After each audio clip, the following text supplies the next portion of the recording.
Palestine രാഷ്ട്രത്തെ അംഗീകരിക്കാൻ France തയ്യാറാണെന്ന് French president Emmanuel Macron. Middle ഈസ്റ്റിലെ ചില രാജ്യങ്ങൾക്ക് ഇസ്രയേൽ രാഷ്ട്രത്തെ അംഗീകരിക്കാൻ കഴിയുമെന്നും അദ്ദേഹം പറഞ്ഞു. വരുന്ന ജൂണിൽ ഇത് സംബന്ധിച്ച പ്രഖ്യാപനം ഉണ്ടാകുമെന്നും മക്രോൺ അറിയിച്ചിട്ടുണ്ട്.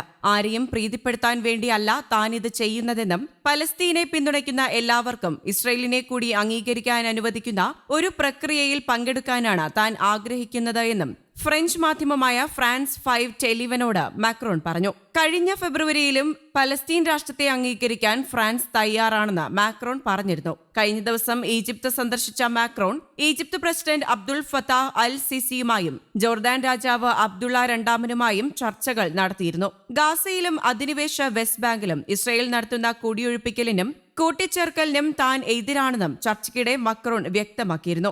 ഗാസ മുൻപ് ഒരു റിയൽ എസ്റ്റേറ്റ് പദ്ധതിയല്ലെന്നും മക്രോൺ വ്യക്തമാക്കി.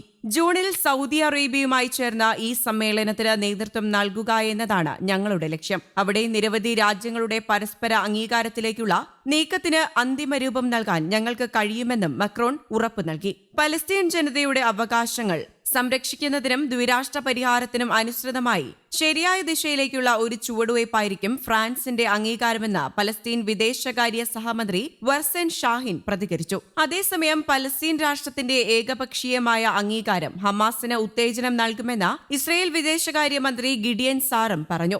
ഐക്യരാഷ്ട്രസഭയിലെ 193 അംഗരാജ്യങ്ങളിൽ 147 രാജ്യങ്ങൾ ഇതുവരെ പലസ്തീനെ ഒരു പരമാധികാര രാഷ്ട്രമായി അംഗീകരിച്ചിട്ടുണ്ട്. Armenia, Slovenia, Ireland, Norway, Spain, Bahamas, Trinidad and Tobago, Jamaica, Barbados എന്നീ രാജ്യങ്ങൾ കഴിഞ്ഞ വർഷം അംഗീകാരം നൽകിയിരുന്നു. എന്നാൽ അമേരിക്ക, ഓസ്ട്രേലിയ, ബ്രിട്ടൻ, ജർമ്മനി തുടങ്ങിയ രാജ്യങ്ങൾ ഇതുവരെ അംഗീകാരം നൽകിയിട്ടില്ല. Saudi Arabia, Iran, Iraq, Syria, Yemen എന്നീ രാജ്യങ്ങളാകട്ടെ ഇസ്രയേലിനും അംഗീകാരം നൽകിയിട്ടില്ല. Ukraine, Albania, Serbia, Montenegro, Belarus എന്നിവയുൾപ്പെടെ നിരവധി യൂറോപ്യൻ രാജ്യങ്ങൾ പലസ്തീനെ അംഗീകരിക്കുന്നുമുണ്ട്. അതേസമയം Saudi Arabia, Iran, Iraq, Syria, Yemen എന്നിവ ഉൾപ്പെടെയുള്ള മിഡിൽ ഈസ്റ്റ് രാജ്യങ്ങൾ ഇസ്രയേലിനെയും അംഗീകരിച്ചിട്ടില്ല. പലസ്തീൻ വിഷയത്തിൽ ജൂണിൽ സൗദി അറേബ്യയുമായി ചേർന്ന് ഒരു സമ്മേളനം നടത്താനാണ് ഞങ്ങൾ ലക്ഷ്യമിടുന്നതെന്ന് മക്രോൺ വെളിപ്പെടുത്തി.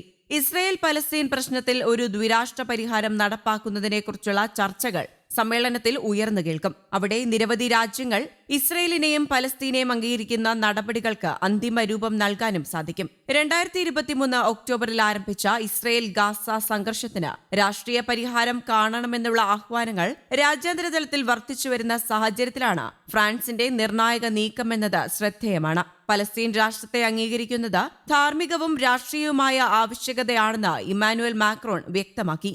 News desk, Kerala Kaumudi.